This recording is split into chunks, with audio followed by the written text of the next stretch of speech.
Hello all, welcome back to our YouTube channel private fun studies. कैसे हैं आप सभी? आई होप आप सभी अच्छे होंगे, अच्छे से पढ़ाई कर रहे होंगे। तो दोस्तों, आप जैसे हमने सिलेबस वगैरह कंटिन्यूस कर रहे हैं, तो वैसे ही हमने अपने इंग्लिश, हिंदी, मैथ और साइंस इन चार सब्जेक्ट के अंदर आपका सिलेबस स्टार्ट करा दिया है। एक एक चैप्टर मिनिमम हमने सब आपके सब्जेक्ट्स के अंदर करा दिया है। और अब आपका एसएसटी का जो चैप्टर नंबर 1 है क्लास 10th का हिस्ट्री में, उस चैप्टर को हम करा रहे थे, जिसका हमने तकरीबन 30% चैप्टर हमने कंप्लीट कर लिया था फर्स्ट पार्ट और सेकंड पार्ट के अंदर। ओके दोस्तों, तो अब हम ये हमारा बेसिकली इसका थर्ड पार्ट रहने वाला है, सबसे लेंथी और सबसे ज्यादा डिटेल और सबसे ज्यादा इंटरेस्टिंग और सबसे ज्यादा फनी सब चीजें इस पार्ट के अंदर रहने वाली है। सबसे इंपॉर्टेंट पार्ट ये आपके लिए रहने वाला है, क्योंकि अगर आपने ये पार्ट नहीं देखा तो आपको चैप्टर का कम से कम आपका 60 to 75% जो कंटेंट है वो छूट जाएगा, और वो कंटेंट छूट गया तो आपको मार्क्स उसको करना बहुत मुश्किल हो जाएगा इस चैप्टर के अंदर। तो इस वीडियो के अंदर मैं बताने जा रहा हूँ आपको कि कौन कौन से टॉपिक्स इंपॉर्टेंट हैं, और जो मतलब टॉपिक मैं आपको पढ़ाऊंगा उस टॉपिक के साथ साथ मैं बताऊंगा इस तरीके के टॉपिक में, इस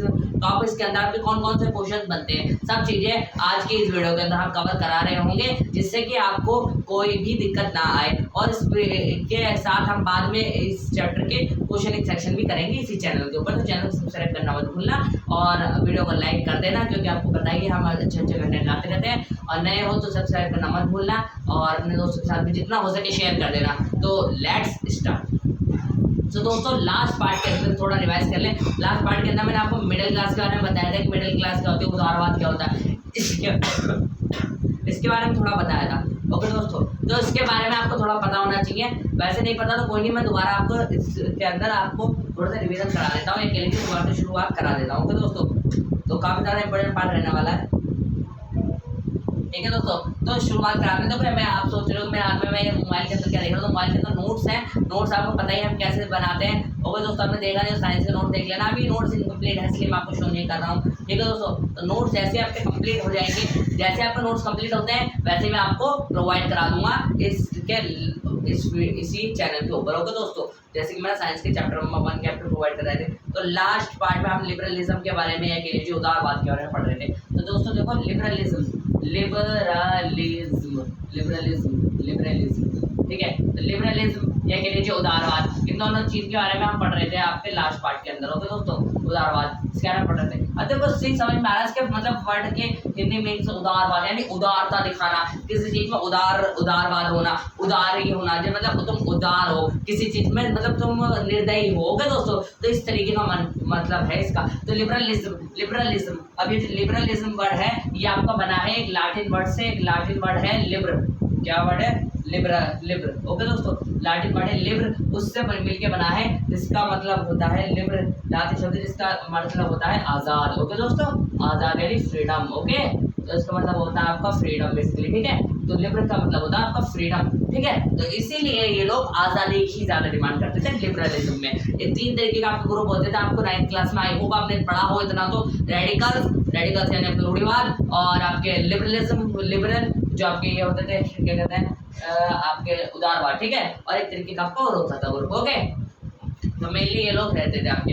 ठीक है, लिबरलिज्म। ठीक है, तो लिबरलिज्म आपका जो है ये बहुत ज़्यादा इंपॉर्टेंट है, क्योंकि इसके ऊपर आपको 5 मार्क्स का सीधा क्वेश्चन आता है कि लिबरलिज्म वगैरह के जो 5 मार्क्स का क्वेश्चन आता है कि जो भी लिबरल लोग थे, जो भी लिबरलिज्म वाले लोग थे, उदारवादी थे, उन लोगों की क्या क्या डिमांड रहती है, और वो हम इस वीडियो के अंदर कवर करेंगे। ओके दोस्तों, इसलिए कितने इंपॉर्टेंट आपके लिए लेक्चर देखना। अगर आप ये लेक्चर नहीं देखते हो तो आपको पता नहीं चला, हो सकता है कि ना पता चलता हो, या फिर हो सकता है आपको पता चल जाए, लेकिन फिर भी आपका चांसेस तो आप बढ़ गए ना। आपको 5 मार्क्स का आपको पता चल गया, इस टॉपिक को मेरे को ज़्यादा ध्यान देना, तो आप इस टॉपिक को ज़्यादा ध्यान दोगे। ओके दोस्तों, जितना हो सके तो इस टॉपिक को आप ध्यान दोगे। ओके, तो अब आगे बढ़ते हैं। तो इसी के साथ तो उसको देख लो, लिबरलिज्म के बारे में बताओ। देखो लिबरलिज्म में देखो, लिबरलिज्म के अंदर मैं एक नोट्स के अंदर लिखा हुआ है कि मतलब जो आपके मीडियम जो होते हैं, जो मध्य वर्ग के लोग जो होते हैं, मतलब मिडिल क्लास लोग जो होते हैं ना, मिडिल क्लास, वो लोग सबसे ज़्यादा इसके अंदर आपके पार्टिसिपेटेड थे। तो मिडिल क्लास उस टाइम पे यूरोप में सबसे ज़्यादा मिडिल क्लासेस की पॉपुलेशन बहुत ज़्यादा हाइयर थी। ओके दोस्तों, इनकी पॉपुलेशन जो थी वो बहुत ज़्यादा हाइयर थी बाकी और क्लासेस के देखे। ठीक है, देखो वो क्या चाहते थे, वो चाहते थे कि सबको इक्वालिटी हो किसमें? लॉ में। इक्वालिटी हो लॉ में, मतलब लॉ जो कानून है सबके लिए बराबर हो, लॉ सबके लिए इक्वल हो। ओके दोस्तों, ये चीज चाहते थे। और वो चाहते थे एक मतलब सबकी इलेक्टेड एक कह लीजिए चुनी हुई या सहमति से बनी हुई सरकार, इलेक्टेड गवर्नमेंट, ठीक है। तो ये चाहते थे, ओके दोस्तों। तो एक चीज ये चाहते थे, और भी काफी सारी चीजें, निरंकुश शासन को खत्म करना चाहते थे, ठीक है। निरंकुश के बारे में मैंने आपको पिछले पार्ट में बताया, आपको नहीं पता हो तो आप वो पार्ट देख सकते हैं, जिससे कि आपको पता चलता है, क्योंकि सीरीज का एक भी पार्ट तोड़ोगे, सीक्वेंस तोड़ोगे तो समझ में नहीं आएगा, ओके। संविधान तथा संसदीय प्रतिनिधि, यानी वो चाहते थे संविधान हो, जैसे हमारा संविधान इंडियन कॉन्स्टिट्यूशन है, ऐसे एक लिखित संविधान चाहते थे, जिसके अंदर लिखित संविधान के अंदर या कह लीजिए आपका रिटन हैंड रिटन कॉन्स्टिट्यूशन के अंदर आपके सारे के सारे आर्टिकल्स, पार्ट्स वगैरह, सारे लॉ वगैरह, रूल्स वगैरह आते हो, जिससे वो देश को चलाने में आसानी हो। और इसके साथ साथ एक संसद चाहते थे, जैसे कि यहाँ पे हमारा एग्जीक्यूटिव होता है, उसी तरीके का वो हमारा संसद चाहते, सॉरी एग्जीक्यूटिव नहीं, आपका लेजिस्लेटिव होता है, उसी तरीके का संसद चाहते। लेजिस्लेटिव यानी आपका विधायिका, जहाँ पे आपके विधान परिषद और राज्यसभा और लोकसभा लगते हैं, उसे संसद कहते हैं, दोस्तों। हाँ, ठीक है, तो आपको इतना समझाएगा। और 19वीं सदी में ना आपका जो मतलब निजी संपत्ति के जो स्वामित्व था, देखो ऐसा था कि निजी संपत्ति जो थी, मतलब निजी संपत्ति का स्वामित्व, मतलब उन्होंने क्या कर रखा था कि आपके पास कोई संपत्ति है, आपके पास कोई प्रॉपर्टी है, लेकिन उसे राजा जब मर्जी चाहता था, जब मर्जी ले लेता था, जब मर्जी दे देता था। तो वो कहते थे कि ये जो राइट टू प्रॉपर्टी है ना, इसे आप सिक्योर कर दो, इसे आप सिक्योर कर दो कि राजा भी हमारे इस राइट टू प्रॉपर्टी को छीन ना सके, ओके दोस्तों। तो वो कहते थे कि निजी संपत्ति का जो स्वामित्व है उसे आप बिल्कुल सिक्योर या महत्वपूर्ण, सॉरी कह लीजिए आप उसे बिल्कुल सिक्योर कर दीजिए, ओके दोस्तों, ठीक है। उदारवाद शब्द के बारे में मैंने आपको बता दिया, उदारवाद का शब्द आपका मतलब आजादी होता था, और ठीक है। 1848 की क्रांति में क्या हुआ था कि जो मध्यवाद वगैरह थे, 1848 की क्रांति उन्होंने करी, उसका प्रतिनिधित्व करा, मतलब यानी उसका रिप्रेजेंटेट करा, उससे संभाला, उसके अंदर क्या हो रहा है सब चीज़ें उन्होंने देखी, ठीक है। और इसके बाद लेकिन क्या हुआ, 1848 के अंदर उन्होंने क्रांति करी, शिक्षित मध्य वर्ग को हरा,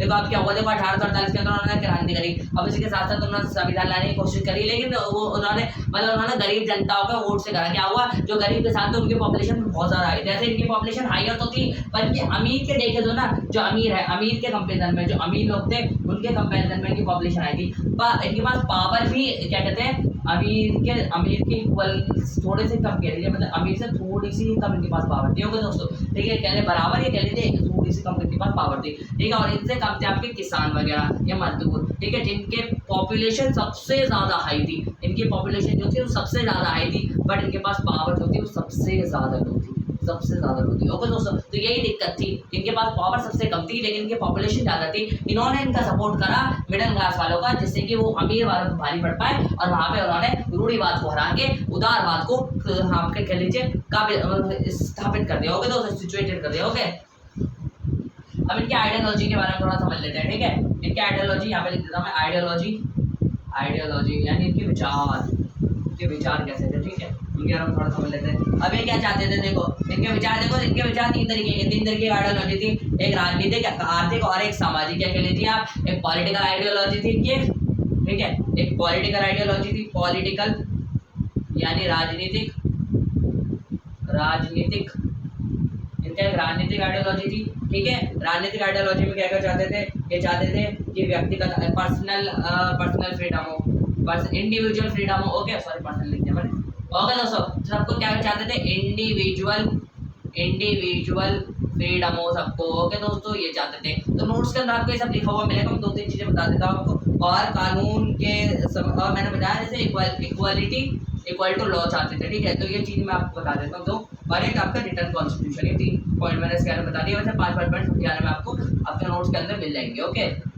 कॉन्स्टिट्यूशन, तो ये चीज चाहते थे वो, ओके दोस्तों, है ना। तो इसे हिंदी में बोलूँ तो व्यक्तिगत आज़ादी चाहते थे, कानून के समक्ष सबको बराबरी चाहते थे, और वहीं रिटर्न कॉन्स्टिट्यूशन यानी अपने लिखित संविधान को चाहते थे, ठीक है दोस्तों। अब उसी के साथ साथ जब एक पॉलिटिकल आइडियोलॉजी है तो एक सामाजिक आइडियोलॉजी भी होगी, यानी ये उनकी सोशल आइडियोलॉजी थी, क्या सोशल यानी सामाजिक आइडियोलॉजी, ठीक है। उनकी एक सामाजिक आइडियोलॉजी थी। सामाजिक आइडियोलॉजी उनकी क्या कहती है उनके बारे में थोड़ा समझ लेते हैं। उनके देखिए जो बंधुआ मजदूर है उन्हें खत्म कर देना चाहे, यानी बेगार को फिनिश कर दो, बेगार फिनिश्ड, ये वो चाहते थे कि बेगार को फिनिश कर दो, मतलब मजदूर गुलाम वगैरह जो सिस्टम होता था ना उसे खत्म कर दे। बेगार क्या है, बेगार के बारे में मैंने पिछले पार्ट्स में बता रखा, सीक्वेंस में देखो, सीक्वेंस में देख रखा होगा, समझ में आएगा, ओके दोस्तों। डिस्क्रिप्शन में लिंक है और आई बटन पे भी दे रखा है, ओके दोस्तों, वहां से आके आप देख सकते हो, या फिर इस प्लेलिस्ट का भी कंप्लीट प्लेलिस्ट का लिंक क्लास 10 साइंस के नाम से 0 to 0 सीरीज का सेक्शन आ रहा होगा, डिस्क्रिप्शन के अंदर जाओगे 0 to 0 सीरीज का सेक्शन आ रहा होगा, उसके अंदर क्लास 10 SST सोशल साइंस के नाम से सबसे पहले ही आपको प्लेलिस्ट का लिंक मिल जाएगा, उस पर जाना, सारे पार्ट्स आपको सीक्वेंस में मिल जाएंगे। ओके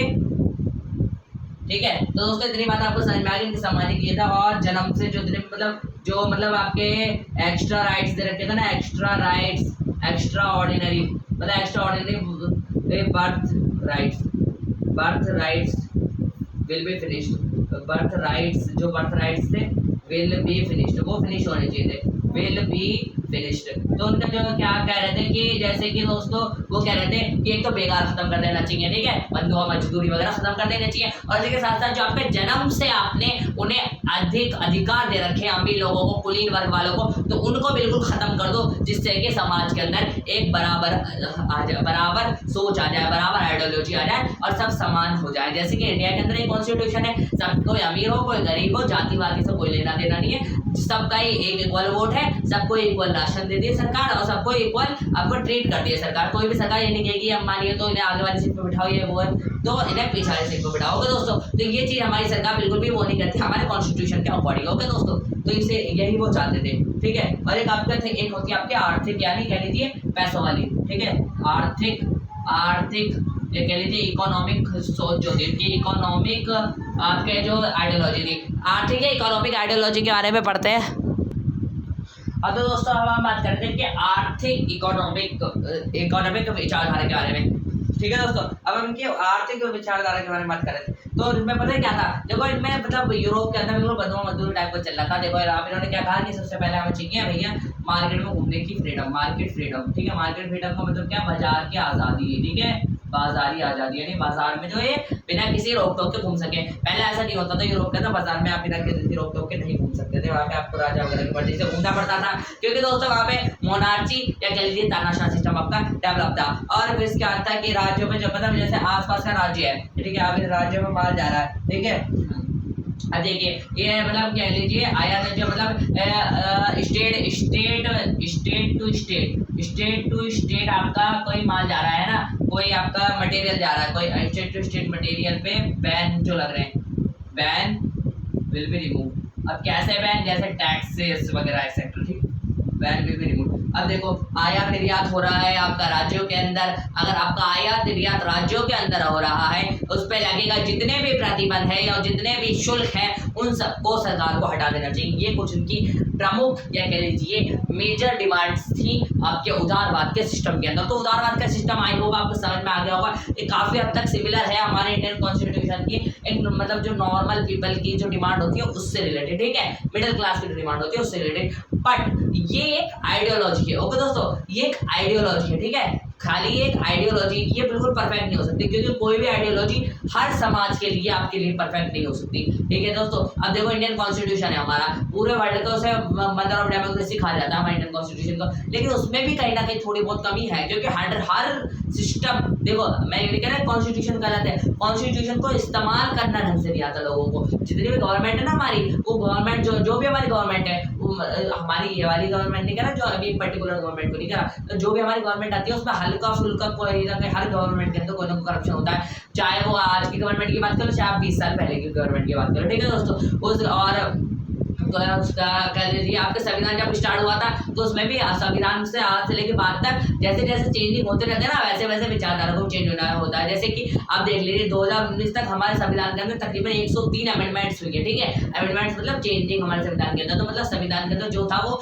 सोसाइटी के लिए सूटेबल नहीं था थोड़ा बहुत, ठीक है, तो उस जमाने के हिसाब से बन जाता है। लेकिन जैसे जैसे जमाना चेंज होता रहता है वैसे वैसे आइडियोलॉजी या एक सिस्टम को भी चेंज होना पड़ता है। इस तरीके से वो उस जमाने के लिए सूटेबल था लेकिन इस जमाने के लिए सूटेबल नहीं है। उस तरीके से उस जमाने में भी कुछ ना कुछ चीज हमारी 1-2% चीज रह गई होगी जो हमारे कॉन्स्टिट्यूशन के अंदर नहीं आ पाई होगी। इसी तरीके से ये जो हमारा सिस्टम है उदारवाद का, ये कह लीजिए विचारधारा है उदारवाद की, ये भी सबके लिए सूटेबल नहीं थी। अब इसकी कुछ समस्याएं या प्रॉब्लम्स थी, उन्हीं समस्या और प्रॉब्लम को हम डिस्कस करने जा रहे हैं। ओके दोस्तों, तो स्क्रीनशॉट ले सकते हैं आप इसका, आई होप ले लिया हो, ठीक है दोस्तों। अब इसकी समस्याओं को हम डिस्कस करते हैं, ठीक है। तो समस्या क्या थी, समस्याओं को डिस्कस करते हैं। समस्याएं भी जैसे इसके अंदर बहुत सारे वो रखे ना, ऐसे बहुत सारी समस्याएं थी। ओके दोस्तों, तब देखते हैं इसके अंदर क्या समस्याएं थी। अब थोड़ा साफ साफ राइटिंग में लिखेंगे, ओके दोस्तों, ठीक है। तो अब देख लीजिए उदारवाद की, कह लीजिए लिबरलिज्म की समस्याएं, लिबरलिज्म प्रॉब्लम्स, ठीक है, प्रॉब्लम्स। अब लिबरलिज्म की प्रॉब्लम्स के बारे में डिस्कस कर लेते हैं, ठीक है। समस्याएं। और लिबरलिज्म की प्रॉब्लम्स क्या थी दोस्तों? लिबरलिज्म की आपकी सबसे पहली प्रॉब्लम ये थी कि संपत्तिवान पुरुषों को ही वोट देना। देखो इसके अंदर सबसे पहला पॉइंट आपका है कि मतलब जो भी आपका राज्य से राज्य है में जो चीजें जा रही है आवागमन में नियंत्रण चाहिए था उन्हें, ठीक है। मैं आपको बता दूं पॉइंट इसमें काफी सारे लिखूंगा, वैसे मैं आपको 2-3 पॉइंट एक्सप्लेन कर देता हूँ, बाकी आपको नोट्स में मिलेंगे तो उसमें आपको समझ में आ जाएगा। देखो दोस्तों जो मैं आपको थ्योरी पढ़ा रहा हूँ उसके अंदर आपका एक एक पॉइंट कवर है, बस यहाँ पे मैं एक एक पॉइंट नहीं लिख पा रहा हूँ क्योंकि ये स्पेस थोड़ा कम है और आप समझ सकते हैं कि अभी मतलब इतने रिसोर्सेज अवेलेबल नहीं है हमारे पास, ओके ठीक है। पॉइंट आपका एक एक कवर हो रहा है लेकिन आपने लिखा है यहाँ पे नहीं ला पा रहा, ठीक है। तो देखो यहाँ पे लिखवा है कि सबसे पहले जितने भी आपका जो मतलब सबसे पहली बात उन्होंने कही कि मेल्स है हमारे जो मेल्स हैं और उसमें भी जो प्रॉपर्टी वाले हैं, ठीक है, यानी संपत्तिवान के लिए आपके जो अमीर, ठीक है, पुअर नहीं अमीर जितने भी लोग हैं ना आपके जितने भी आपके मेल्स हैं और जो भी अमीर मेल्स हैं उन सभी मेल्स को आपका देने का अधिकार है, ओके। तो दोस्तों आपके जितने भी मेल्स हैं उनमें से जो रिच हैं उन्हें ही केवल वो इक्वल है किसके वोट्स के, मतलब वो जो भी आपके रिच मेल्स हैं उन्हीं का वोट मान्य होगा, बाकी किसी का वोट जो है आपका मान्य नहीं होगा, यानी वो वोट देने की कैपेबल नहीं है। तो ये आपकी सबसे बड़ी उदारवाद की समस्या है। जबकि हमारे इंडियन कॉन्स्टिट्यूशन में जो भी 18+ है उन सभी को हमारे वोट देने का अधिकार है यूनिवर्सल आइडेंटिटी फ्रेंचाइजेस के अकॉर्डिंग, ओके दोस्तों। उनका ऐसा नहीं है कि आप मेल हो या फीमेल हो या SC हो या ST हो या OBC हो या जनरल हो या इस कास्ट से बिलोंग करते हो या इस पर्टिकुलर रिलीजन से बिलोंग करते हो या इस पर्टिकुलर आप लीजिए आप जेंडर से बिलोंग करते हो, तो आपको जो वोट देने का अधिकार नहीं है। बट ये उदारवाद में था कि आपको सिर्फ जो मेल्स है, सबसे पहली बात तो उन्होंने ये की मेल्स ऊपर से उन्होंने सोसाइटी में डिफरेंस करते हैं कि जो रिच है खाली उन्हें ही वोट देने का अधिकार है। तो जबकि ये तो सबसे ज्यादा सपोर्ट किसानों को मिला हुआ था। अब तुम किसानों की बात नहीं करो, किसानों के हक की बात नहीं करोगे तो किसान आपका सपोर्ट क्यों देंगे? सपोर्ट उन्होंने वापस छीन लिया इस चक्कर में, ओके। तो ये आपकी सबसे बड़ी कमियां थी उदारवाद की सबसे पहले, ठीक है। अब देखो जो नेपोलियन संहिता थी उसे पुनः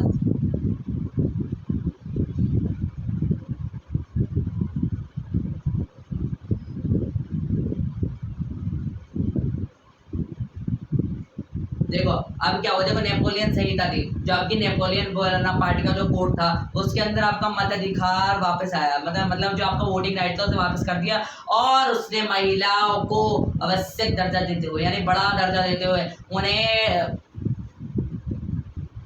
ठीक है, अब उन्होंने क्या करा, उन्हें आवश्यक दर्जा दिया और उन्हें पिता और पतियों के अधीन कर दिया, ठीक है, और मताधिकार वापस आए और उसने महिलाओं को अधिकार कर दिया। अब देखो इस पॉइंट में आपका ये कह रखा जो नेपोलियन संहिता थी वो पुनः लागू हुई और उसके अंदर जो महिलाओं का वोटिंग राइट्स था, ओके दोस्तों, महिलाओं का जो वोटिंग राइट्स था क्या।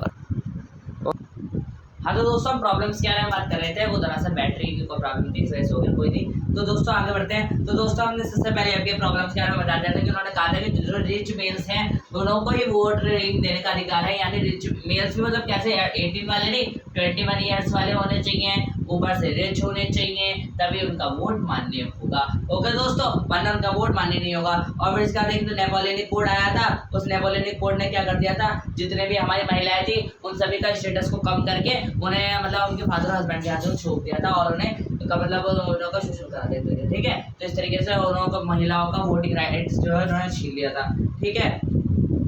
और अगली रिस्ट्रिक्शन के बारे में हमारे बात करें, जैसे आवागमन जो होता था ना उसके अंदर आपका नियंत्रण लगा दिया था, मतलब जैसे राज्यों में आवागमन था, ठीक है, राज्यों में आवागमन जो था मतलब जो आपका कह लीजिए आप एक्सपोर्ट इम्पोर्ट था उसमें मतलब रोक लगा दी थी, बैन हो गया था या फिर टैक्सेस लगा दिए गए थे, बैन या टैक्सेस आपके लगा दिए गए थे आपके आवागमन पे या फिर ये कह लीजिए आप इम्पोर्ट एक्सपोर्ट के अंदर, ठीक है दोस्तों। तो ये चीज़ वहाँ पे हो रही थी, कुछ प्रॉब्लम्स आपकी हो रही थी, ठीक है। अब देखो इसी का कुछ एक एग्जांपल है, जैसे कि 1834 के आसपास ना 1834 में क्या होता था दोस्तों, जो हमारे मतलब अलग अलग तरीके के सीमा शुल्क होते थे, अलग अलग तरीके के हमारे मेजरमेंट की इकाई वगैरह होती थी, मतलब बहुत डिफरेंट चीज़ें होती थी। जैसे 11 तरीके के यहाँ पे आपके टैक्सेस होते हैं, 11 टैक्सेस होते थे, ठीक है। और इसके साथ साथ आपका, ठीक है, और फिर इसके बाद आपके 5% जो है वो कह लीजिए आपका सीमा शुल्क होता था, ठीक है, बॉर्डर टैक्सेस, ठीक है, ये होता था, ठीक है। तो इस तरफ 5% टैक्स हो, याद रखिए अगर टैक्सेस मतलब आप कहीं 1 लाख का माल लेके जा रहे हो ना, तो कम से कम आपको 11% 11 तरीके का टैक्स कटवा कर दोगे। अगर आपको 40,000 रुपये आपके बचे ना, तो उसमें से भी 5% टैक्स दे जाते, तो आपको बस 30,000 रुपये के आसपास का तकरीबन, तो वैसे 35,000 होगा, मेरी मैथ जो नहीं है, ठीक है। तो मतलब 1 लाख के आसपास मतलब बहुत मतलब कम ही वैल्यू आपके पास बचती थी। तो आप इस तरीके से टैक्स दे दे के लोग हम लोग परेशान हो चुके थे। ओके दोस्तों, अब बात कर लेते हैं, ये ना कहाँ का किस्सा है, ये किस्सा आपका हैम्सबर्ग का, ठीक है, हैम्सबर्ग, हैम्सबर्ग,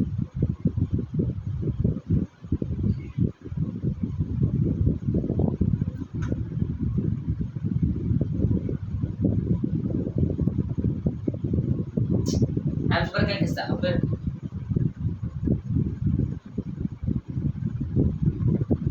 ठीक है, तो यहाँ पे हैम्सबर्ग का किस्सा है, ठीक है। अब वहाँ पे देखो कुछ इंपॉर्टेंट आपके गलियों का नाम बता रखे हैं, जैसे कि आपकी न्यू हैम्सबर्ग, एक न्यू हैम्बर्ग जो थी, न्यू हैम्बर्ग नाम से आपकी न्यू न्यू हैम्बर्ग,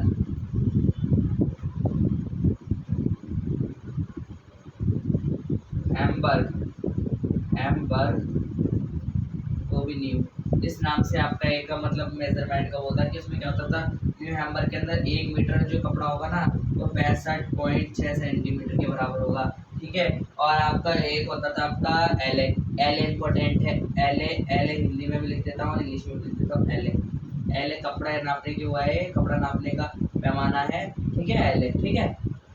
ये मेजरमेंट करता है, मेजर क्लॉथ्स, ठीक है, क्लॉथ्स की लेंथ को ये हमारा मेजर करता होगा दोस्तों। तो इस तरीके से एल की लेंथ को मेजर करता है। और ये हैम्बर्ग, हैम्सबर्ग कोई जगह नहीं है, हैम्बर्ग सिस्टम था, गलती से मैंने हैम्बर्ग बोल दिया, ठीक है, हैम्सबर्ग, ये हटाओ, हैम्बर्ग, हैम्बर्ग सिस्टम था कोई, उस सिस्टम के अंदर होता था, ठीक है, ओके सॉरी, ठीक है। अब क्या हुआ, देखो ये सब हो गया, तो इसके बाद 1834 के अंदर एक आपकी सीमा शुल्क संघ बनी। अब देखो क्या हुआ दोस्तों, अब देखो इतने तरीके के शुल्क वगैरह आते हैं, लेकिन अब क्या हुआ, जब आपको पता होगा 1815 के अंदर नेपोलियन हमारा हार गया था, तो ये सब शुल्क वगैरह हमारे खत्म जो हो गए थे, वो दोबारा काफी हद तक लगा दिए गए थे रूढ़िवादी ताकतों ने। लेकिन फिर क्या हुआ, फिर बाद में 1834 के अंदर एक 1834 के अंदर एक सीमा शुल्क संघ बना, यानी जो आपका जो भी बाउंड्री पे टैक्सेस लगते हैं ना, उसका एक हमारा वो बना, संघ बना, ठीक है। एक मिनट, स्क्रीनशॉट ले लीजिए, यहाँ पे स्क्रीनशॉट ले लीजिए, ओके।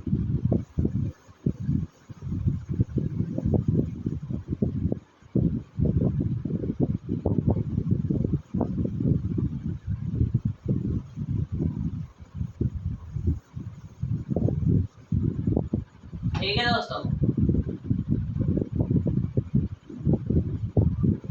ठीक है। तो अब आपका क्या हुआ, 1834 के अंदर एक यूनियन बना, 1834 में एक कस्टम यूनियन बना, यानी सीमा शुल्क संघ बना, ठीक है, जिसे कहा जाता था ज़ॉलबेरी, ओके, ठीक है। तो सबसे पहले इसे किसने बनाया था, हमारे प्रशा ने इसमें पहल करी थी, यानी प्रूसिया, प्रूसिया जो था आपका, उसने इनिशियली, प्रूसिया के अंदर ये इनिशियली लागू हुआ था आपका, प्रूसिया के अंदर, ठीक है, प्रूसिया के अंदर ये आपका इनिशियली लागू हुआ था आपका जो सीमा शुल्क संघ जो था वो, ठीक है, ठीक है। ये प्रूसिया ने सबसे पहले से ज्वाइन करा, और फिर इसके बाद आपको किसने ज्वाइन करा, इसके बारे में बात कर लेते हैं। फिर इसके बाद आपके जर्मन, जितने भी आपके जर्मन स्टेट्स थे ना, उन सभी ने इसे ज्वाइन कर लिया, ज्वाइन बाय देम, ठीक है, सभी के द्वारा इसे ज्वाइन करा जाने लगा, ठीक है दोस्तों। और इसने इन सबको खत्म कर दिया, सीमा शुल्क वगैरह को, और इन्होंने क्या करा, एस्टेब्लिश जितने बैरियर वगैरह थे उन्हें हटा दिया, और 30 जो थे उस 32 टू कर दिया, मतलब उन्होंने जितने भी ये हमारी करेंसी थी ना, पहले करेंसी भी बहुत तरीके अलग अलग तरीके की होती थी, करेंसी उन्होंने 30 से आपकी 2 पे पहुंचा दी, ठीक है, ओनली 2 करेंसी आपके रहेंगे, ठीक है। और creation of network of railway community, ये मतलब अच्छा कहा, तो उन्होंने आपका मतलब आपकी जो चीज़ आवागमन हो सके उसके लिए उन्होंने रेलवे का सिस्टम को और ज़्यादा बढ़ाया, ओके दोस्तों। अब बात कर लेते हैं आफ्टर 1815 वहाँ पे क्या हुआ, देखो आफ्टर 1815 हमारे फ्रांस के अंदर क्या हुआ, जब वहाँ पे रूढ़िवादी ताकतें आ गई, ठीक है, देखो थोड़ा सा सुनने वाली कहानी आएगी, ठीक है, लिखेंगे थोड़ी देर में, ठीक है। देखो अब ऐसा हुआ है कि जब देख अलग अलग तरीके के मतलब वहाँ पे ताकतें वगैरह आने लग गई। अब 1815 के बाद अलग अलग तरीके की ताकतें आने लग गई, ठीक है, और उन्होंने अलग अलग तरीके की अपनी परंपरा वगैरह वहाँ पे बच्चे मानने लगे कि हमारे इस तरीके से रिवाज हो गए, जोड़ दिया गया और बदलाव करे गए,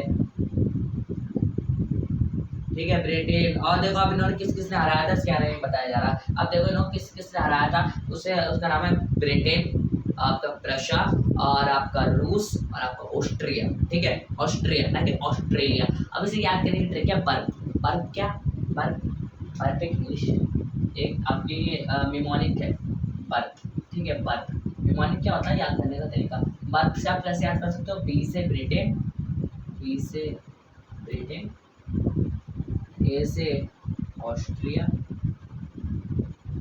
ठीक है, आर से रशिया, बी से रूसिया, चलिए फिर साफ एक ही बात है ना। तो इस तरीके से वहाँ पे हराया गया था। उसके बाद इन सब ने क्या करा, अपने अपने तरीके से क्या कर, मतलब इन्होंने पता है क्या क्या करा। देखो इन्होंने सबसे पहले तो जो भी नेपोलियन ने चेंजेस लाए थे उन सबको वो मतलब इन सब ने जो भी नेपोलियन चेंजेस लाए थे ना उन सब चेंजेस को बहाल कर दिया, मतलब उन सब चेंजेस को खत्म करके अपनी तरफ से मतलब जो पुराने रूढ़िवादी ताकतें वही दोबारा चला रही। और वही जो लुई 16 का खानदान का एक और राजा बूर्बो वंश से ही एक और राजा उठाया और उसे राजा बना दिया दोबारा के दोबारा, वहाँ पे मोनार्ची तानाशाही आपकी लागू कर दी। बस उन्होंने क्या चीज़ चेंज नहीं करी, जो उनके 39 राज्यों का जो एक संघ बनाया था ना, 39 राज्यों का हमारे नेपोलियन ने संघ बनाया था, महासंघ जिसे कहते हैं, उसे उन्होंने चेंज नहीं करा, उसे उन्होंने वैसे का वैसा ही रहने दिया, ठीक है, ठीक है। और इस मतलब ये जो उन्होंने ये एक संधि हुई थी, ये संधि हुई थी कि मतलब 18 जब ये ब्रिटेन और ये आए थे ना तो इन सब ने संधि करी थी कि क्या क्या चीज़ें चेंज होगी। देखो ब्रिटेन, ठीक है, ब्रिटेन, ठीक है, और रूस, ठीक है, और प्रशा, प्रशा ठीक है, और आपका ऑस्ट्रिया, ऑस्ट्रिया, इन सब ने मिलकर ना एक संधि करी थी, एक ट्रीटी साइन करी थी, जिसे कहते हैं हम वियना की संधि, ठीक है, हिंदी में,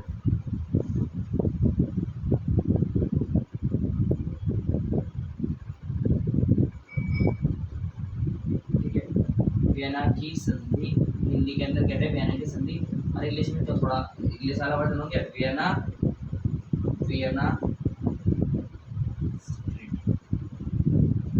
वियना की संधि, इसका मतलब हो गया वियना स्ट्रीट, ठीक है, ट्रीटी ऑफ वियना, ठीक है, इसे ऐसा कहा जाता है। ओके, तो दोस्तों ट्रीटी ऑफ वियना वहाँ पे साइन किया गया था 1815 के अंदर, ठीक है, जिसके अंदर उन्होंने बताया था कि क्या क्या चीज़ें चेंज होंगी।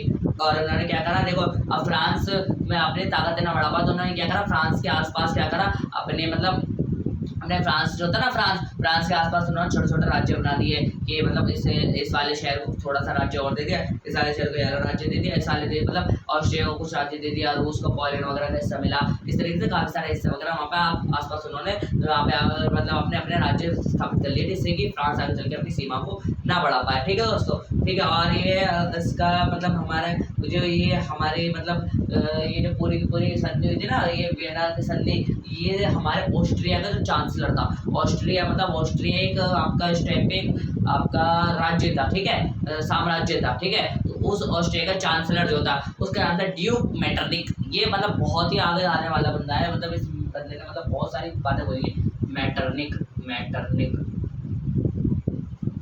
राष्ट्रवाद से, लेकिन इसका कोई लेना देना नहीं है, ड्यूक मेटरनिक, ठीक है ना, इसने आके उसके वहाँ पे होस्ट करा था इसे, ठीक है, ठीक है, बराबर डायनेस्टी का, ठीक है, मैंने सब बता दिया आपको। फ्रांस ने सारी ताकतें वगैरह खोदी जो उस टाइम पे थी, ये सभी मैंने आपको बता दिया, ठीक है। अभी देखो किस किस को कौन कौन सा हिस्सा मिला, ये इंपॉर्टेंट है, ठीक है। अब देखो प्रशा को क्या मिला, न्यू टेरिटरी मिली वेस्टर्न जगह पे। देखो अब फ्रांस के वेस्टर्न हिस्से जो था ना, वेस्टर्न हिस्से पे प्रशा को, यहाँ लिख देता हूँ मैं, प्रूसिया को, देखो ये देखो प्रूसिया को क्या मिला हमारा, वेस्टर्न हिस्सा, वेस्टर्न, ठीक है, वेस्टर्न हिस्सा मिल गया, ठीक है। ऑस्ट्रिया को क्या मिल गया, नॉर्दर्न इटली, ऑस्ट्रिया को क्या मिल गया, नॉर्दर्न इटली, ठीक है, नॉर्दर्न इटली। भाई हमारे रशिया को क्या मिल गया, पोलैंड, ठीक है, रशिया को मिल गया हमारा पोलैंड, पोलैंड का a part of Poland, a part of Poland, Poland का काफी अच्छा हिस्सा मिल गया था, ठीक है, अच्छा खासा हिस्सा मिल गया पोलैंड का। फिर इसके बाद हमारा आगे की बात करें कि आगे जो हमारा एक और कंट्री थी जर्मनी, नहीं जर्मनी थी, ओके नहीं रूसिया, ये तीनों चीजें इन्हें मिली, ठीक है, यही दे रखा है इन्होंने, ब्रिटेन के बारे में कुछ बता रखा, ब्रिटेन, ओके, ठीक है, तो ये आपका ना, ये सबके बारे में दे रखा है आपका। और जर्मन और कॉन्फिडेंट, अच्छा ये बता रखा है कि आपका मतलब जो आगे चल के जो आपका 39 राज्यों का महासंघ जो बनाया था हमारे नेपोलियन बोनापार्ट ने, वो उन्होंने वैसा का वैसा ही रहने दिया, उसे बिल्कुल भी नहीं छेड़ा होगा दोस्तों, ठीक है, सबको थोड़ा थोड़ा हिस्सा मिल गया, बाउंड्री फ्रेंच सबने अपने अपनी ताकतें बढ़ा ली, ठीक है,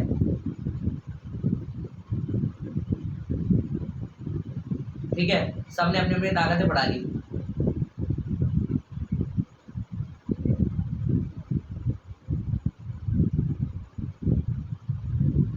ओके, अब क्या हुआ, देखो 1815 का जो शासन हमारा दोबारा स्थापित हो गया, 1815 के अंदर हमारे कंजर्वेटिव जो थे, रूढ़िवाद जो थे, वो दोबारा से आ गए, उनका निरंकुश शासन दोबारा से आ गया। अब उन्होंने क्या करा, सरकार के सेंसरशिप के नियम बनाए, ठीक है, और उन्होंने अपने अपनी नई नई मतलब अलग अलग तरीके की बात उनके ऊपर थोप डालेगी, ये करना ये नहीं करना, ठीक है दोस्तों, ओके। और इसी के तहत रूढ़िवाद व्यवस्था के आलोचक उदारवाद, मतलब जो रूढ़िवाद वगैरह वाले थे ना, उन सब को हरा दिया और उन्हें हटा दिया गया, ठीक है, ठीक है, और उनके मतलब जो भी मतलब जो उनके फंडामेंटल राइट्स वगैरह थे ना, वो सब बिल्कुल उनके छीन लिए गए, और उनसे जितने भी मतलब जो भी उनके फंडामेंटल राइट्स थे, जो भी उनके मतलब प्रेस का अधिकार था, जो भी उनके फ्रीडम, जो राइट टू फ्रीडम के अंदर आता ना, ये सब चीज़ें उन्होंने उसकी बिल्कुल ही छीन ली कि आप सेंसरशिप लगा दिया आपके ऊपर, आप खा नहीं सकते, बैठ नहीं सकते, जैसा 1789 से पहले हमारा फ्रांस था, वैसा का वैसा फ्रांस उन्होंने दोबारा ला दिया 1815 के बाद, ठीक है, तो ये बात आपकी इसमें बताई गई है, ठीक है, इस कहानी के अंदर जो मैंने कहानी नोट्स के अंदर आपके लिखी है, ठीक है, आगे बात कर लेते हैं, आगे बात करते हैं, तो आगे नोट्स के अंदर क्या लिखा गया है, ओके, ठीक है, तो अब बात क्या होती है हमारे क्रांतिकारियों की। अब क्रांतिकारी बहुत सारे थे, देखो क्रांतिकारी, अब देखो दोस्तों, अब मतलब जैसे कि क्रांतिकारियों ने बहुत ज़्यादा हमारे, जैसे हमारे इंडिया का, अब देखो, अब इंडिया का आपने जैसे सुना है कि इंडिया में हमारे जो है बहुत सारे फ्रीडम फाइटर्स थे, जिन्होंने हमें आज़ादी दिलाने में बहुत मदद करी, उनका बहुत इंपॉर्टेंट रोल है, उनकी रिस्पेक्ट करनी चाहिए, उनके बारे में सुनना चाहिए, उनके बारे में देखना चाहिए, तो ये सब चीज़ें हमें बहुत सारी चीज़ें पता चलती रही हैं, ओके, ठीक है, तो ये सब चीज़ें हमें बहुत सारी अलग अलग चीज़ें हमें टाइम टू टाइम हमें बताया गया, तो इसी तरीके से वहाँ पे हमारे फ्रांस या कह लीजिए पूरे यूरोप के अलग अलग क्रांतिकारी थे, जिनके बारे में अब हम पढ़ेंगे, ओके, रिवॉल्यूशनरीज जिसे हम इंग्लिश में कहते हैं, ठीक है, अब पढ़ेंगे हम रिवॉल्यूशनरीज के बारे में, ठीक है, अब पढ़ेंगे हम रिवॉल्यूशनरीज के बारे में, ये कह लीजिए क्रांतिकारी के बारे में,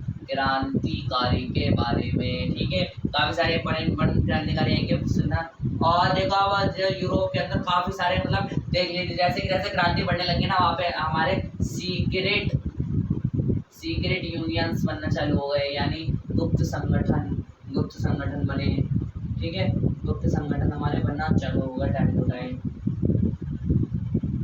ठीक है, गुप्त संगठन बने टाइम टू टाइम, ठीक है, और फिर इसके साथ साथ जितनी भी मतलब अलग अलग तरह की व्यवस्थाएं हमारी वहाँ पे का विरोध करा जाने लगा, कि ये वाली जो व्यवस्था है मतलब उनकी काफ़ी सारी जो पॉलिसीज़ थी, गवर्नमेंट पॉलिसीज़ जो थी कंजर्वेटिव पॉलिसीज़ थे कंजर्वेटिव, उनका विरोध कर जाने लगा, यानी उनका अपॉलॉजी, उन्हें कह लीजिए उनकी आलोचना करी जाने लगे, और उनके खिलाफ खड़ा होने लगे लोग, है ना,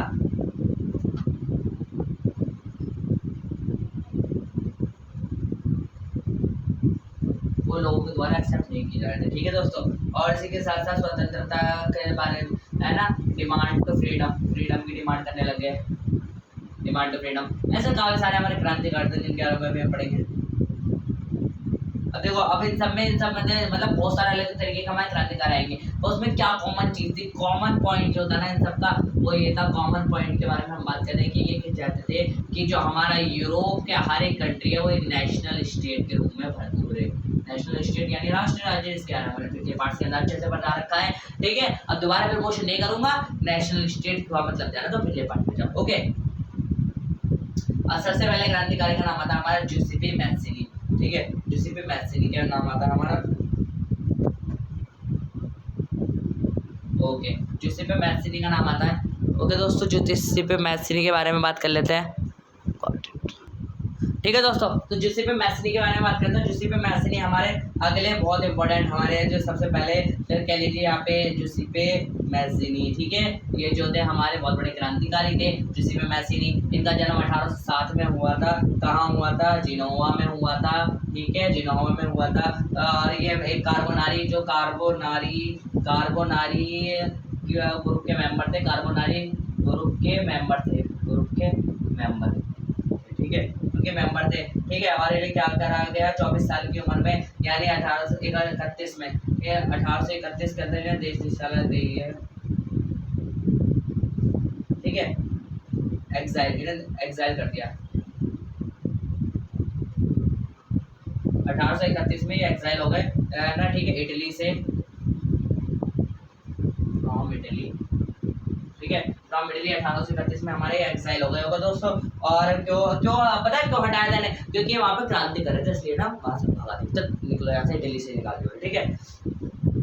जबकि हमारे जो इंडियन कॉन्स्टिट्यूशन के अंदर आपने देखा होगा, ये तो हमारे फ्रीडम मतलब हमारे खुद का एक मौलिक अधिकार के अंदर आता है कि आप प्रोटेस्ट करो, आप अपनी बात रखने के लिए प्रोटेस्ट कर सकते हो, धरना प्रदर्शन कर सकते हो, दोस्तों शांतिपूर्वक, ठीक है। और फिर इसके बाद उन्होंने क्या करा, फिर इन्होंने जूसेपे मैज़िनी ने तो हमारे क्या बनाए,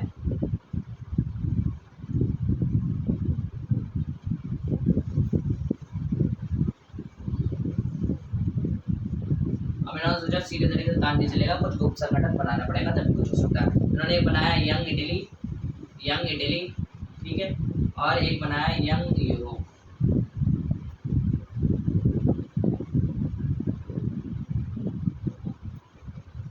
एक बनाया यंग इटली और एक बनाया यंग यूरोप, ओके दोस्तों, ठीक है। अब यंग इटली आप इन्होंने पता है कहाँ बनाया था? मार्सेल्स,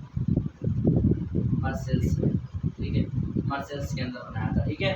और यंग यूरोप इन्होंने बनाया था बर्न के अंदर, ठीक है, बर्न के अंदर। यहाँ पे बहुत से सारे टॉपिक्स थे जो आपको अच्छे से पढ़ा रहा हूँ, ठीक है। और फिर इसके बाद मैज़िनी पता क्या मानते थे कि ये कहते थे कि हमारा जो इटली है ना उसे एक नेशनल स्टेट बना देना चाहिए। वो लोगों के बीच में मतलब जो ये राजाओं के जो राजा है ना, राजाओं के लिए जो टुकड़ों में बैठ के रहने वाला, टुकड़ों का चिथड़ा नहीं बन सकता हमारा इटली जो है, वो राजाओं के टुकड़ों का चिथड़ा नहीं बन सकता, ठीक है।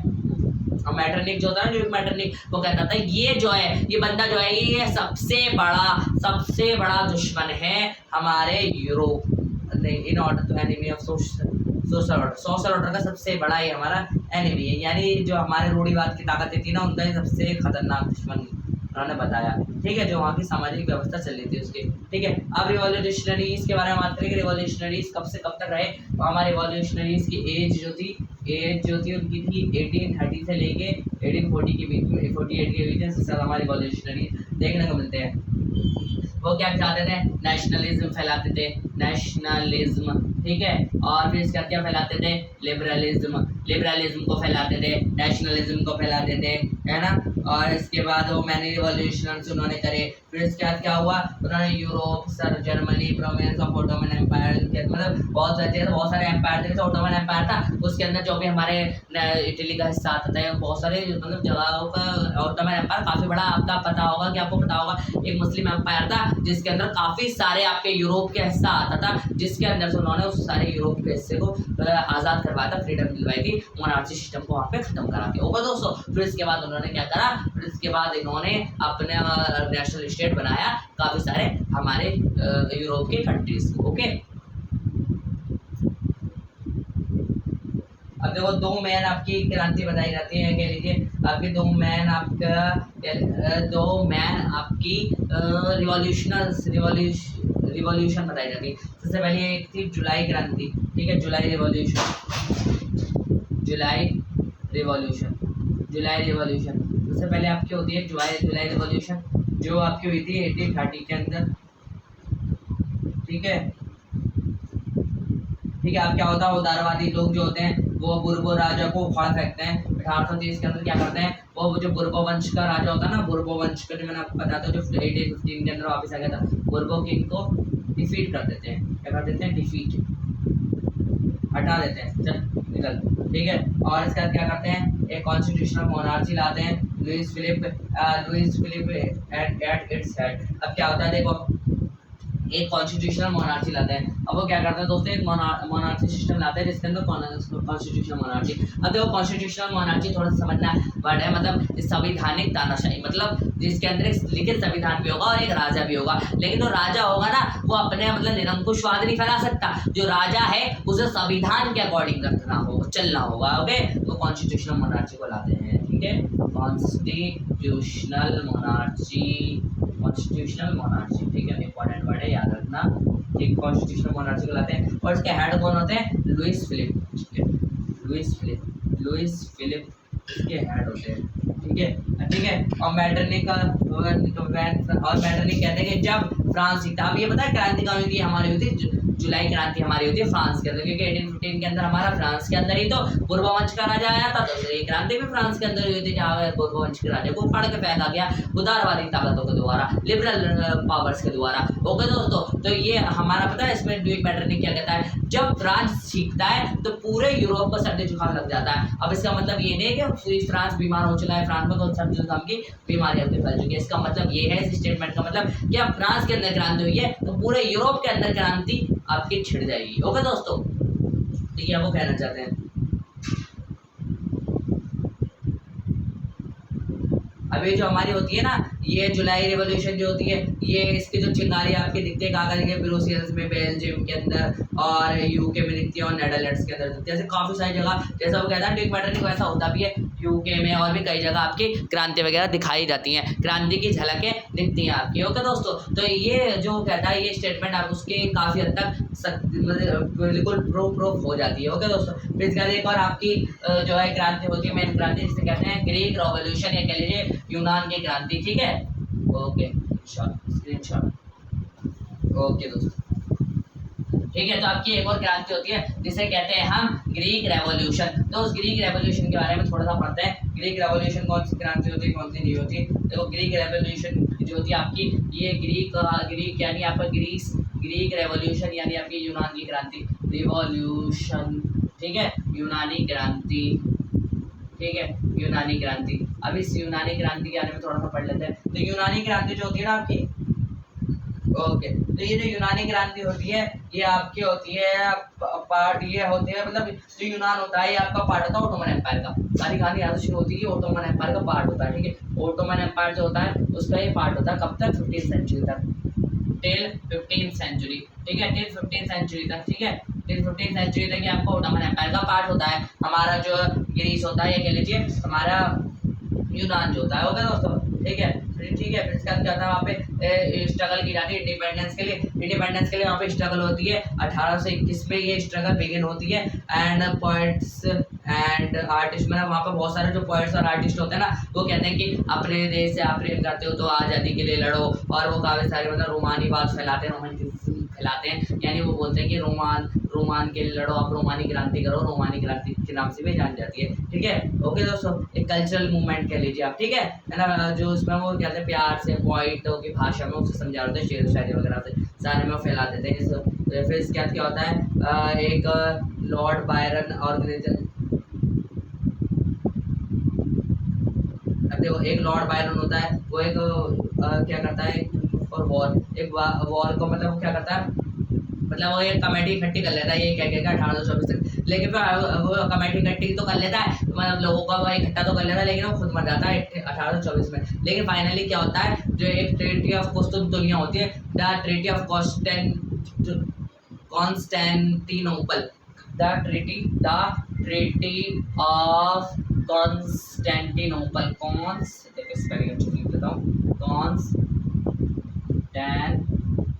कॉन्स्टेंटिनोपल। Okay, Constantinople.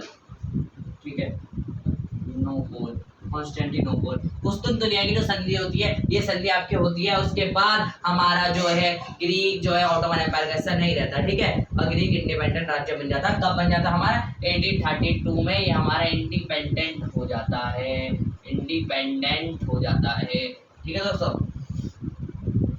ठीक है, अब हमारा क्या होता है, अब एक रोमांटिज्म चल रहा होता है, मतलब रोमानीवाद सारे में फैल जाता है और फीलिंग आती है, नेशनलिस्ट की फीलिंग आती है, ठीक है। तो नेशनल तो अब देखो अब देखो थोड़ा सा आपका रोमानीवाद कहना पड़ता है, रोमांटिसिज्म के बारे में पढ़ते हैं, जिसका मतलब होता है आपका एक ऐसा मूवमेंट जिसके अंदर आपका जो आर्टिस्ट वगैरह होते हैं वो आपको रोमानी तरीके से आपको मतलब प्यार शब्दों के साथ मतलब आपको समझाते हैं कि आप यहाँ पे लड़ाई मत करिए, आप यहाँ पे इकट्ठा होकर रहिए, ठीक है दोस्तों। तो ये सब चीज़ें आपको समझाते हैं, है ना, ठीक है, आपकी भाषा में, ठीक है, और अच्छे अच्छे वर्ड्स के साथ जो आपको पोइट्री वाले वर्ड्स होते हैं उन सभी के साथ वो आपको समझाते हैं। एक कॉमन वो बताते हैं कि हमारे कॉमन कल्चर रह चुका है, हमारे एक मतलब कॉमन ताकत रह चुकी है, हम सब कॉमन कल्चर से बिलीव करते हैं, हम सब यूनाइटेड हैं, हम सब नेशनल स्टेट बनाएंगे, हम अपने देश का डेवलपमेंट करेंगे। तो यही हमारा रोमांटिसिज्म होता है, मतलब लोगों को भावना के प्रति तो जागरूक करना, ठीक है, ठीक है, ओके दोस्तों। तो यही हमारा रोमांटिसिज्म होता है, ठीक है। इसके वही 5 नंबर का क्वेश्चन आएगा, नोट्स के अंदर मिल जाएगा आपको,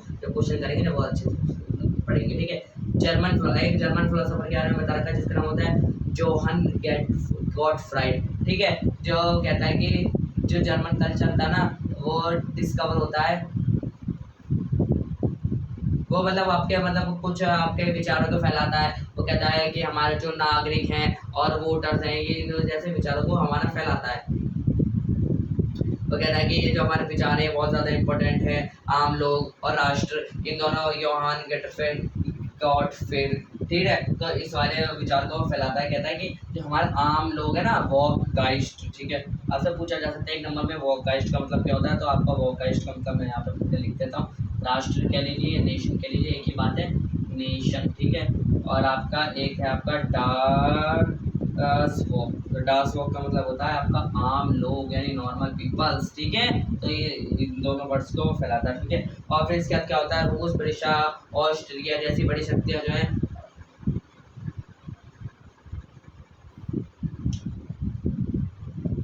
ठीक है। तो दोस्तों अब 18वीं सदी का एंड आने वाला होता है और इसमें रूस, रशिया और ऑस्ट्रिया जैसी बड़ी शक्तियों ने, ग्रेट पावर्स ने विभाजन करते थे। किसका विभाजन करते थे, जैसे काफ़ी सारी कंट्रीज उन्होंने ली थी जब उसके टाइम पे, किसके टाइम पे, मतलब 18वीं सदी के एंड में जब वो अलग अलग हो गई थी। फिर इसके बाद उन्हें बाद में पोलैंड वगैरह मिल गया था 19वीं शताब्दी की शुरुआत में, ठीक है। देखो पोलैंड हमारा पोलैंड जो था हमारा वो बिल्कुल भी आपका स्वतंत्र नहीं था, लेकिन किंतु संगीत और भाषा जिससे राष्ट्रीय भावना जीवित रखी गई। देखो अब क्या हुआ, देखो अब उन्होंने क्या कहा कि राष्ट्रीय भावना को उन्होंने जीवित रखा, कैसे संगीत सुना के, उन्होंने अपने देश की भाषा के बारे में सुना के, उन्होंने अपने देश का इतिहास को बताया कि हमारे देश का इतिहास है, हमारे देश का संगीत है, इसे सुनिए, जैसे हम राष्ट्रीय गान गाते हैं ना इस तरीके से, ठीक है। और उन्होंने क्या करा, एक थे कैरोल कुर्पिसिकी,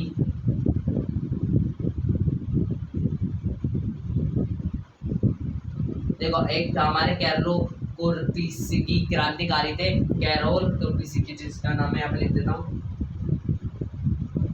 ठीक है दोस्तों, क्योंकि इंपॉर्टेंट नाम से, ठीक है, रिवॉल्यूशनरी इसके नाम है, बढ़िया बढ़िया, ठीक है। आपके एक आपकी कैरोल कुर्पिसिकी, उन्होंने क्या कहा, उन्होंने सेलिब्रेट करा, गुणगान गाए किसके, अपने देश के संगीत के, अपने देश की जो भी पॉलिश लैंग्वेज है उसके और नेशनल सिंबल्स के, इन सभी के उन्होंने गुणगान गाए कि हमारा जो देश है वो ऐसा है, इतना महान है, और सब चीज़ों के बारे में उन्होंने बताया, ठीक है। और रशिया ने जो है वो पूरा पॉलिश जो हमारा पोलैंड था उस हथियार रखा था, फिर उन्होंने क्या करा, उसे धीरे धीरे करके वहाँ पर उन्होंने क्रांति फैलाई, ठीक है, और रशियन लैंग्वेज को उन्होंने बोलना चालू करा फिर भी, ठीक है।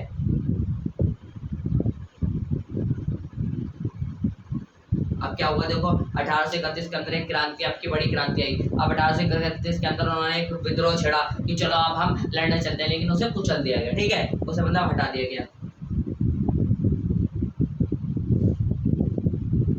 ठीक है। अब देखो काफी सारे लोग जो होते हैं वो पोलैंड लैंग्वेज का इस्तेमाल करने लगे मना करने के बाद, जबकि पोलैंड लैंग्वेज को वहाँ पे बैन लगा दी गई थी रशिया के अंदर, ठीक है।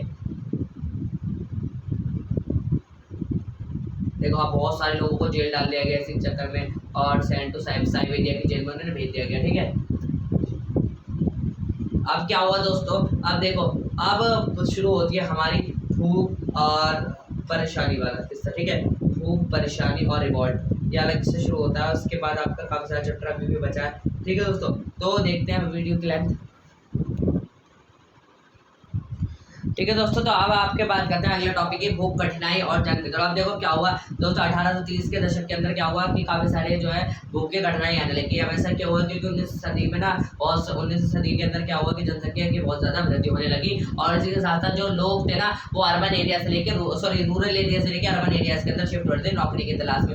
लेकिन जो छोटे छोटे हमारे जो शॉर्ट बिजनेस मैन थे उन्हें बड़ी बड़ी मशीनों का सामना करना पड़ रहा था, जो बहुत सस्ते में उनके जो कलाकारी के कपड़ा वगैरह जो बनाते थे वो बनाकर दे देती थी मार्केट्स के अंदर। उन्हें काफी ज्यादा हाई कंपटीशन लेवल का उन्हें सामना करना पड़ रहा था। इंग्लैंड के सस्ते होते थे कपड़े, काफी सारे मशीनों से बने होते थे क्योंकि, ठीक है। और फिर खाने पीने की चीजों का मूल्य बढ़ जाता था और कभी की फसल खराब हो जाती थी, तो उन्हें बहुत ज्यादा गरीबी झेलनी पड़ती थी। अब 1845 के अंदर बुनकरों ने क्या करा, विद्रोह छेड़ दिया। जो उन्हें कच्चा माल देते थे और निर्मित कपड़ों से लेते थे उनके प्रति विद्रोह छेड़ दिया उन्होंने बहुत तगड़ा, ठीक है। और 4 जून 1845 में पता है क्या हुआ, दोपहर के 2 बजे बुनकरों की भीड़ अपने घर से निकली और चलते चलते 2 कतारों में चलते वहाँ पे अपनी ज़्यादा मजदूरी की मांग करने लगी कि हमें ज़्यादा मजदूरी दो, तो मजदूरी हमें जो जायज़ रेट है उससे बहुत कम दे रहे हो। तो इसलिए उन्होंने पता है क्या करा कि 11 मजदूरों को गोली मार दी इसी मतलब विद्रोह के अंदर। फिर इसके बाद क्या हुआ, 1848 के अंदर खाने पीने की बहुत ज़्यादा कमी हुई और पेरिस के लोग सड़कों पर उतर आए और लुई फिलिप को तक को उन्होंने भागने पर मजबूर कर दिया क्योंकि उन्होंने अच्छे से राज नहीं करा था, ठीक है। कॉन्स्टिट्यूशन अच्छे से वो चला नहीं रहे थे, पूरे देश का उन्होंने मतलब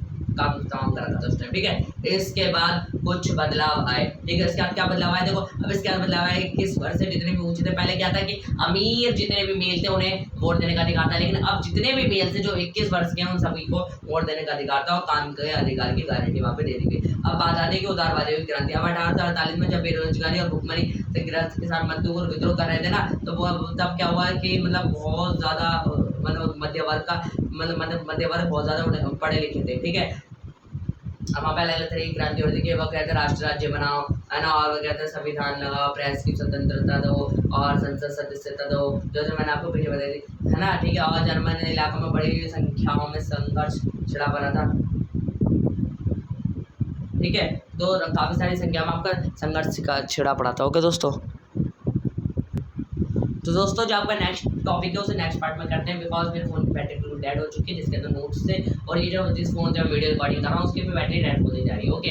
तो आप बाकी के पार्ट के जो आपकी स्टडी है वो नेक्स्ट पार्ट के अंदर करते हैं। थोड़ा सा ही चैप्टर बचे, ज़्यादा चैप्टर नहीं बचा आज के अंदर में, तो तकरीबन 50% चैप्टर आज के इस लेक्चर के अंदर निपटाया है। आई होप आपको सब चीज़ें समझ में आ गई, निश्चय क्लियर हो गई। जो लास्ट वाला टॉपिक था वो मैंने ढंग से नहीं पढ़ाया, कोई बात नहीं, उसे हम जो अगला लेक्चर होगा उसके अंदर स्टार्टिंग में रिवाइज कर लेंगे, ठीक है दोस्तों। सब चीज़ें अच्छे से समझ में आएंगी आपको और एक एक चीज़ आपको क्रिस्टल क्लियर हो जाएगी आने वाले लेक्चर में। एक लेक्चर और आएगा, उसके बाद आपके इसके नोट्स मिल जाएंगे आपको, ठीक है दोस्तों। एक लास्ट लेक्चर और आएगा, ये लेक्चर की लेंथ थोड़ी लंबी हो गई होगी, घंटे के आसपास की लेंथ रही होगी, कोई बात नहीं। इसके अंदर मैंने एक एक चीज़ आपको बारीकी से बताई है कि कौन सा क्वेश्चन बन सकता है, कौन सा क्वेश्चन नहीं बन सकता, सारी चीज़ें आप इसके स्क्रीनशॉट वगैरह भी ले सकते हो।